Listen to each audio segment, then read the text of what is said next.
دي كرة الراكت بورسعيد.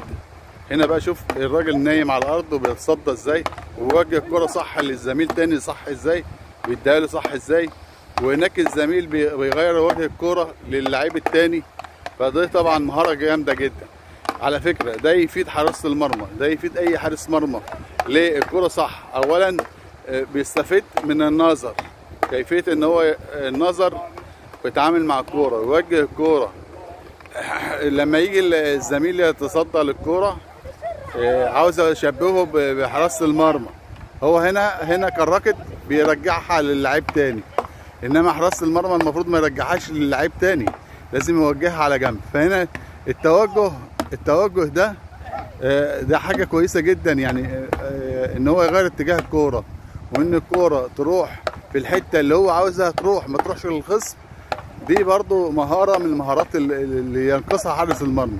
فده وجه مشترك بين كرة الراكت وكرة القدم. يعني كرة الراكت او حراسة المرمى بتعتمد على نظر حارس المرمى، لازم يكون نظره قوي جدا، ودي بتنمي المهارة. يعني دي الكرة الصغيرة دي تنمي مهارة عند حارس المرمى، ان هو يقدر ان هو يتابع الكرة كويس بالنظر عنده، وتقوي نظره كمان في نفس الوقت. دي تقوي النظر جدا جدا لحارس المرمى. توجيه الكوره دي برضو حاجه جميله جدا لحارس المرمى. فانا بدعو كل حراس المرمى ان هم يلعبوا كره الراكت دي اللي انتوا شايفينها، اللي فيها المهاره العاليه، ودي تفرق معاهم جامد قوي قوي قوي بقى. لان انا كنت في يوم من الايام بلعب برضو راكت، ودي كانت بتساعدني قوي في حراسه المرمى. فكل التحيه والتقدير للناس اللي بتلعب راكت دولت، يعني انا بحييهم جدا. وفيهم الكابتن طارق سرحان، ده نجم النادي المريخ طبعا، وراجل لاعب في الدرجه الاولى، وهو بيلعب راكت بايده وبرجله 10/10. الثانيه فين؟ شكرا. ان شاء الله برضو نكون نقدر ان احنا نكون فدنا حراسه المرمى في مصر في الطريقه اللي هو ممكن يستفاد بيها كحارس مرمى. شايفين يا جماعه؟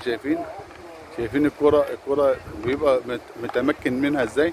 اكيد لو احنا قصنا النظر عند الناس اللي بتلعب دي، هتلاقي ما شاء الله نظرهم 10/10. وده بيجي من ايه؟ النظر بيجي من اللعب بالكرة الصغيرة دي، بيقوي عندهم النظر، يعني يبقى نظرهم كويس جدا على فكرة.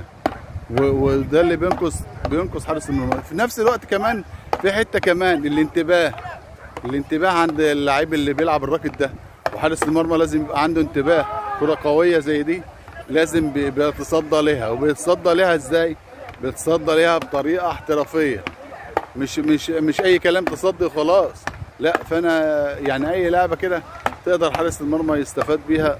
ومن ضمن الالعاب دي هي كرة الراكت. وانا بشكركم جدا، وان شاء الله باذن الله نقدم لكم كل ما هو جديد